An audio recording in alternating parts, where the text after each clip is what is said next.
Last week இந்த TNPSC இந்த exams இந்த குரூப் 2 எக்ஸாம்ஸ் அதை அனௌன்ஸ் பண்ணிட்டு உடனே அதை கேன்சல் பண்ணிட்டாங்க. இது உலகத்துக்கு எல்லாருக்கும் தெரியும். கேன்சல் பண்ணிட்டு ரொம்ப சிம்பிளா டெக்னாலஜி ஏதோ சம் ஃபால்ட் டெக்னிக்கல் ஃபால்ட் அப்படின்னு சொல்லி அதை கடந்து போயிட்டாங்க.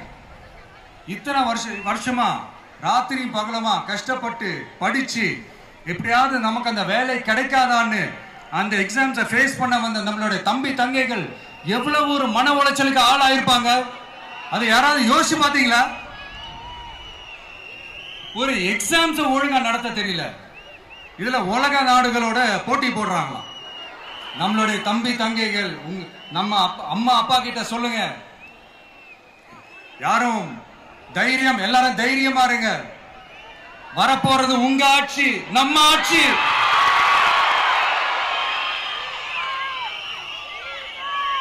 அதனால இந்த மாதிரிலாம் எதுவும் நடக்காம சமூக நீதிக்கான ஒரு நல்ல ஆட்சியை அமைப்போம். இளைஞர்களின் வேலை வாய்ப்புகளை மனசுல வச்சுக்கிட்டு டிரான்ஸ்பரண்டா அதுக்கான ஒரு தீர்வை காணுவோம்.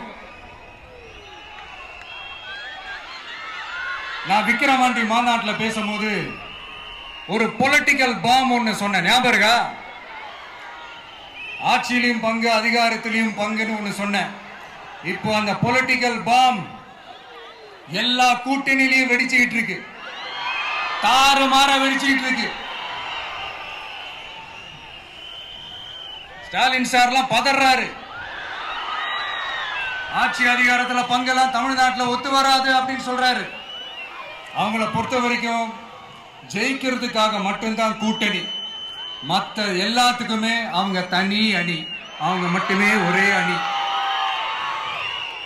வெல்வோம் ஒன்றாக, ஆனா வரும் வெல்த் எல்லாம் பார்ப்போம் தனியாக. அந்த வெல்வோம் ஒன்றாக என்றது இதுதான் அந்த சீக்கிரட்டே. புரிய வேண்டிய உங்களுக்கு நல்லா புரியும் நினைக்கிறேன். உங்களோட நான் இருக்கேன், நம்மளோட நம்ம மக்கள் இருக்காங்க. இதுக்கு மேல என்ன வேணும்?